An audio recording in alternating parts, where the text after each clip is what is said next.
Guys, welcome back to the channel. Today we're looking at some Illuvium staking, kind of going over what I'm doing and also what is going to be coming with V2. So if you're active on Discord, if you've been to a couple other places, there are some changes that are coming to staking. So I just want to take a quick look at those. I really try to stay in the know when it comes to this because I am super stoked and excited for this game to come. My goal and strategy right now is to acquire SILV. That's right, synthetic Illuvium is what I'm looking to collect right now. With the land sale coming, that is really what I'm thinking is the best bet. So we can see here, total amount staked, $484 million, guys. That is right, almost $500 million is already staked. And also rewards, 551,000 rewards total distributed. Just a little bit of this pie so far, which is good, meaning there's a lot more rewards to get out of here, guys. So my dashboard, this is what it looks like right now. Have almost 10 ILV rewards that are pending. I am saving those. Like I said before, I am taking these and I am staking them into this SILV, or I'm redeeming my rewards into SILV to have funds for land purchase. We're still unsure exactly how much it's going to cost when it comes to the SILV, but ultimately that is where I want to stockpile my rewards. And once I get to a certain point of SILV, which again, kind of based on the land, I'm going to start redeeming them as Illuvium. So I'm actually going to be building up this Illuvium token itself. This is what I have so far that we have staked. I do have some balance in my wallet, but ultimately the SILV, if you're interested in playing the game, if you're interested in the land sales, and again, it's going to make a big difference on how much it costs, guys. Even here, we're at 4, 5, 6, 7, we're about $7,000 that we have in the SILV balance, which again, if we have another month before the land sale, I'm hoping to turn that into 10,000 plus, which would be very cool. That way I'm only utilizing the rewards or only spending the rewards that I earned, which is very cool. So when I want to build, all of my resources in the game, when I actually want to play the game, when things cost money in the game, I will have that SILV balance, which I can go ahead and use for the in-game currency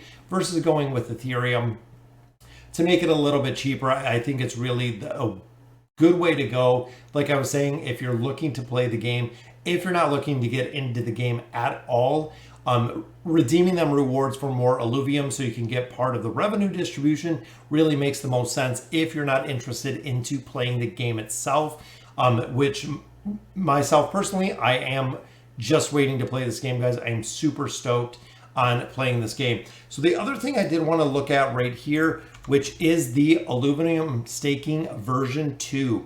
So this is going to be simple summary. After collecting months of user feedback and since launching the staking contracts, the version 1 is going to be going away. Again, there is no date for this. It just says future goals, future features, future contracts. So there is no date for it, but I just want to go over exactly kind of how it's going to work, which is going to be the interesting part. So the first big part is the migration.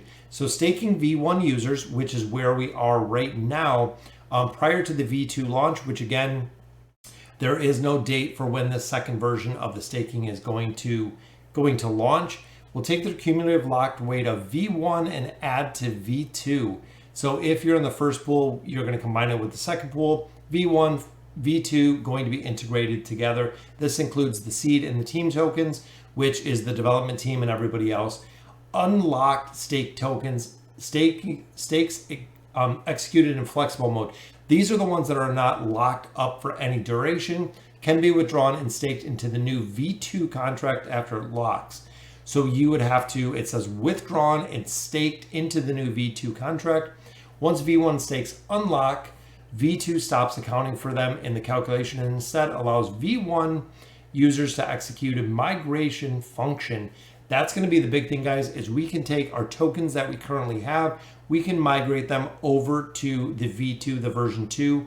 Illuvium will now transfer their unlocked ILV into V2 and keep the same weight. Now, the same weight is very important because that is the reward function or the compounding function that they have built out. So if your rewards are sitting within the reward pool, they do not have the weight, they do not have the cooldown if you're going to use them. It does have a year of the cooldown period. None of that affects the pool of the rewards like we've seen in the middle where I have almost 10 IOV. That does not affect anything until you actually claim those rewards. You could let them stockpile and build for a considerable amount of time, but again, it doesn't affect the time if you're looking to get the rewards back. After the initial period for migration, V1 yield will be disabled, but V1 staking will still be able to migrate to V2, so we can still move them with no difference. So the detail process. Flexible stake means that it is not locked up for any duration, doesn't count to yield in V2 unless migrated, which keeps the original weight. Same with the LP pool, doesn't count unless it keeps the original weight unless you migrate it. So if you leave it at V1, nothing's going to happen to it until you migrate it to V2, which is going to be the change.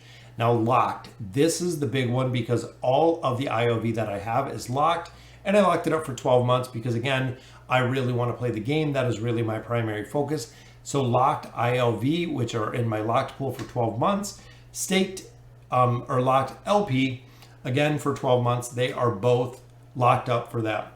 Counts to yield rewards at the existing weight, which is the 2.0 weight.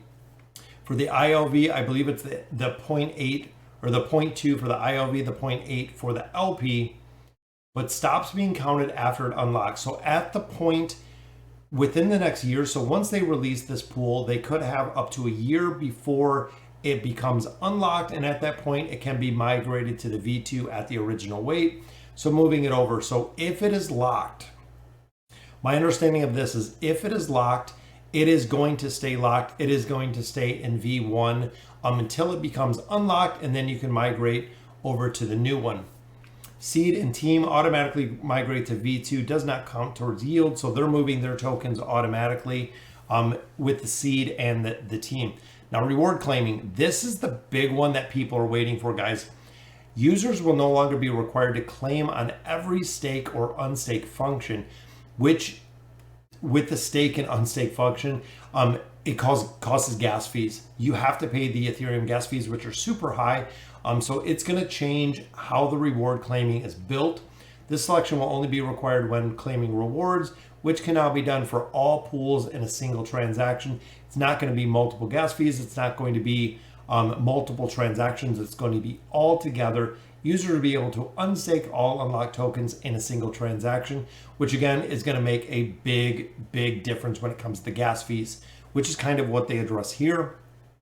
The new architecture will come with multiple gas optimization by reducing the number of storage slots used by the stake data structure, using new yield process flows, optimizing the number of reads, and making the transaction cheaper. Again, we know the Ethereum gas fees are why a lot of people do not stake or unstake or claim rewards that they do in a lot of other different games, things of that nature. So if you're not having to pay the gas fees every single transaction, you could claim your rewards much more often.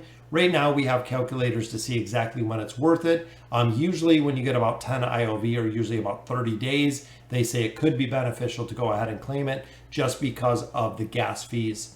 Transfer positions. Now, another interesting one, this will allow users to stake the position to a new address. So if something does happen to your Ethereum address where it's compromised, anything of that nature, you'll be able to move these, but the locked ones, which I have, will still stay locked up for the duration until they unlock. When they unlock, you can actually transfer them. Now, upgradability, staking the V2, which is going to be the version 2, implements the universal upgrade proxy standard. This is kind of where it tells you about the future of Illuvium and exactly what it's going to look like. This is a big addition for Illuvium, the governance, the council members to vote on contracts, having staking features, new products, new benefits, things of that nature. This is what is going to allow them with upgrading. There's a lot of flexibilities on new IPs and the evolution of the Illuvium as a whole. Now, another big thing that is changing, guys, is with the version 2. All staking V1 users are considered the early adopters, so they're rewarding us in V2. The standard 2.0 limit will now require a 2-year lock. That is right, guys. As of right now in V1, the maximum that you can lock it up is 12 months, which is to get the best rates. The 12-month lock has to be achieved. In version 2, it now will require a 2-year lock, in order to achieve the new V2 stakes. That is not the case for anyone migrating from V1. So that is very important, guys. If you're migrating from V1 to V2, that is not the case for the migration. This means those that migrate a V1 stake will keep the same weight in V2 without any additional lock duration. So we don't have to take our tokens from V1, extend it another year or whatever is remaining to get the V2. In order to achieve the same weight as migrated V1 stakes, new V2 stakes will need to be unlocked for twice the duration. With the new mechanics, V1 early adopters will be rewarded for their faith in the project and for dealing with the teething issues in staking V1. I like how they noted as teething issues. Additionally, we will further reduce IOV and circulation as new V2 stake will be required for twice the duration to get the same weight. So again, big thing there is it's going to go to 2 years for the lock duration. But that really talks about the longevity of the project and exactly where they plan for this game to go. This is one that is going to be, in my opinion, going to be around for years. That's going to be very cool. I mean, I played a lot of different games, World of Warcraft, for 10 plus years. I played that game. Dark Age of Camelot, multiple years. Ultima Online, again, multiple years within the game. So very cool to see exactly what they're looking at with the longevity of the game.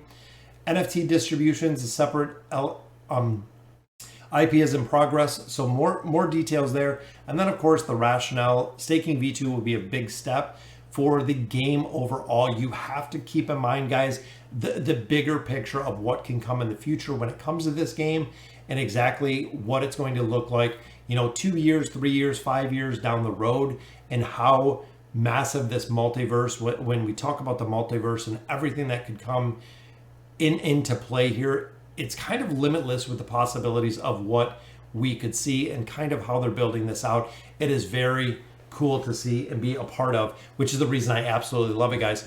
So I hope that just helps explain a little bit to the Illuvium staking, the version 2 of the staking and what is to come. So let me know in the comments what you guys think. And as always, thank you guys for watching.